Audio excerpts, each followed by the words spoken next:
Jackie joining us now to discuss it more, former White House Strategic Communications Director Alyssa Farah and former DNC Deputy Press Secretary Jose Aristimuno. Jose, Alyssa, we've got a lot to talk about. Thank you for taking time on a Saturday. Alyssa, let me start with you. We heard that press conference from Sheriff Apple. Clearly, this is moving on two tracks. One, a criminal investigation, but then, of course, the rapidly moving fallout on possible impeachment from the New York Assembly. What do you see as Governor Cuomo's future? So things keep getting worse for Governor Cuomo, but mark my words, he's going to fight it. So after what I'd consider probably the worst public relations defense of all time, when he essentially argued, listen, I'm inappropriate with a lot of people, not just these victims, his attorneys seem to have pivoted to a new strategy, which is making more of a process argument. So that's what they're going to try on the impeachment side of things. But this is a major development that now he's under criminal investigation as well. But I'm familiar enough with the Cuomos. These are very arrogant people. He is going to fight it, and he is going to try to ride it out and hold on to political power. But the walls are closing in on him. Jose, if you were advising Governor Cuomo, what would you be telling him? Because it just, in terms of just the impeachment process, with some 2/3 of the New York Assembly publicly already calling for him to resign, what is the outcome that the governor thinks is politically possible, but other than to step down? Sure. Well, look, I think the piece of advice is pretty simple. Governor, don't go through the political embarrassment of going through an impeachment. You should resign. The Attorney General of New York has been clear. The evidence has been clear. This is not a Democrat or a Republican issue. The evidence is there. He should resign today. Alyssa, politically, what does this mean for Democrats in New York? So it's a hugely significant moment, and I would argue not just for Democrats in New York. Many people believe that Joe Biden might not run for a second term, and if that were the case and it were an open field, Governor Cuomo was a top-tier Democrat candidate for a 2024. This is the end of a political dynasty. It's the end of his rule soon, I hope, in the governor's mansion, but it also spells the end of a potential presidential ambition.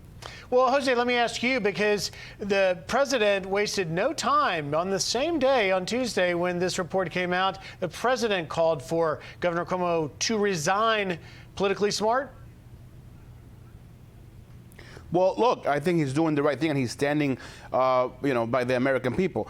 Look, we know, I agree with your guess that I think Governor Cuomo's political career is pretty much over. But then you got people on the Republican side who have been accused of similar things. President Trump has been accused of doing similar things, and he was president of the United States.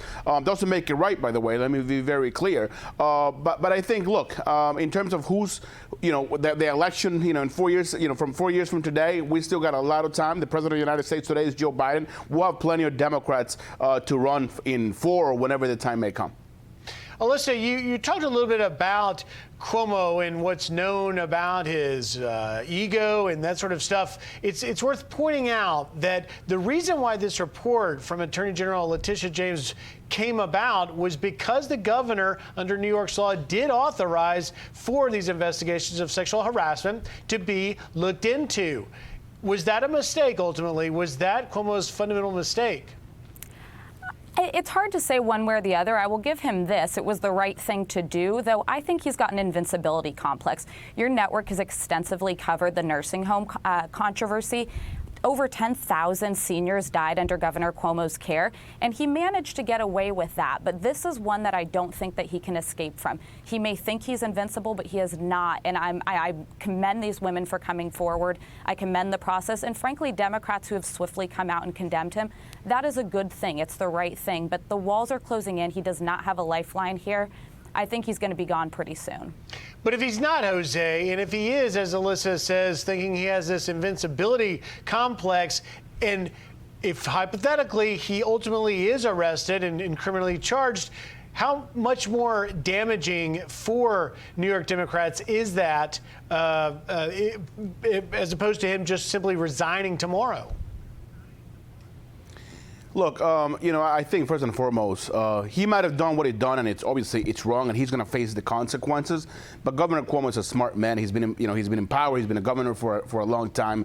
He's going to do the right thing. I'm very hopeful and resign. All right, let's look into the crystal ball. Alyssa, your prediction for how this plays out politically for Governor Cuomo. He will ride out the impeachment inquiry. He will put up a strong defense, but there is so much mounting pressure around him. He's ultimately either going to be removed from office or resign. What do you think happens, Jose? I think he's not going to be able to handle the political pressure from the President of the United States, from Democrats, Republicans, and the country as a whole. I don't think he'll go through the impeachment procedures. I think he'll resign before that. Well, we shall see, and we will come back here and talk about it. Alyssa Farah, Jose Aristimuno, thank you very much for taking time on this Saturday.